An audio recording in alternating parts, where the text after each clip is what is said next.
Mom locked the kitchen again. Fifth night in a row. No dinner for liars, she spat, twisting the key like it hurt her to touch it. Dad nodded behind her.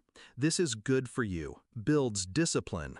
My stomach screamed louder than I did, but I smiled, quiet, careful. They thought I lied about eating.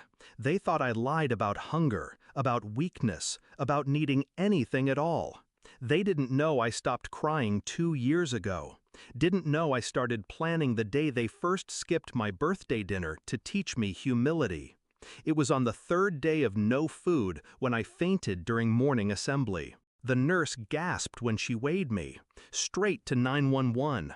Straight to IV bags and shaking hands. And then to the truth. The hospital ran blood work. They called it intentional malnutrition due to domestic neglect. I watched the nurse's face twist when I whispered, "They locked the kitchen, said I lied too much." She didn't ask more, she just wrote. And that was the beginning of the end. For them. You wouldn't guess it from the outside. Our house was big, painted, clean. Mom wore pearls to PTA. Dad coached the church basketball team. And me? I was the quiet one, the moody daughter. Too pale, too thin, too suspicious. They said I was dramatic, ungrateful, all while they starved me into silence. They weren't always monsters. When I was 7, Mom braided my hair every morning before school. When I was 9, Dad brought home chocolate chip pancakes on Fridays. But then I got older. I started asking questions. Why is my little brother fed first? Why is my college fund a waste? Why is it disrespect when I speak? The answers were always punishment. I kept a notebook under my mattress, documented everything. Dates, times, locked fridge, missing meals, bruises that never needed fists. Starvation is slow, but so is revenge. At the hospital, the nurse handed me a phone. "Anyone you trust to call?" she asked. I paused, then dialed Miss Carter, my old school counselor. She was the first person who ever asked if I was safe. And this time, I told her everything. CPS visited the house the next day. I was still in the hospital. I heard Mom cried. Dad yelled. But the state didn't care about tears. They cared about records, and I had years of them. Turns out, a locked kitchen with a child fainting at school is very illegal. So is siphoning her college fund into your gambling debt. So is threatening her silence with a belt you never had to swing. I didn't return home. Instead, I went to a temporary care home. Safe bed, hot food, and a lawyer. Mine. See, when they starved me, they made a mistake. They thought I was weak. But starving a child doesn't make her forget. It makes her focus. I handed my lawyer the notebook. She looked at me like I was fireproof. Maybe I was. Court took 6 months. Every minute, I sat straight, silent.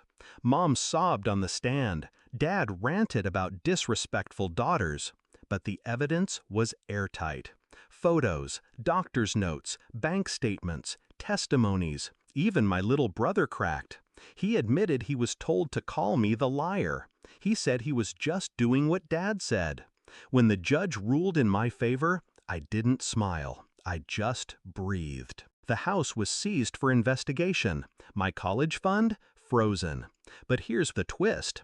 That waste of a college fund was in my name. And once the investigation proved misuse, it was returned. Every last cent. Now, Thanksgiving, 1 year later. I'm at my aunt's. She believed me, took me in. She made turkey, mashed potatoes, apple pie from scratch. She said, "Invite whoever you want." So I did. I invited the CPS agent, my lawyer, Miss Carter, and the nurse who called 911. We sat around the table. I wore a soft sweater, ate until I was full, and then I stood to toast. "To liars," I said, voice calm, knife sharp, especially the ones who locked their love behind kitchen doors. They raised their glasses. I didn't have to explain the rest. Because somewhere across town, in a much smaller apartment, Mom and Dad sat alone. No guests, no food they didn't earn, no daughter to mock or starve. And when reporters showed up asking about the court case that shook the county, they had only one word for it: lies. But this time, no one believed them. I didn't get justice by screaming. I got it by remembering, recording, waiting. And when the time came, I didn't ask for permission. I took it. They tried to erase me by starving me, but all they did was sharpen me. I wasn't the liar. I was the ledger. And I never forget a debt.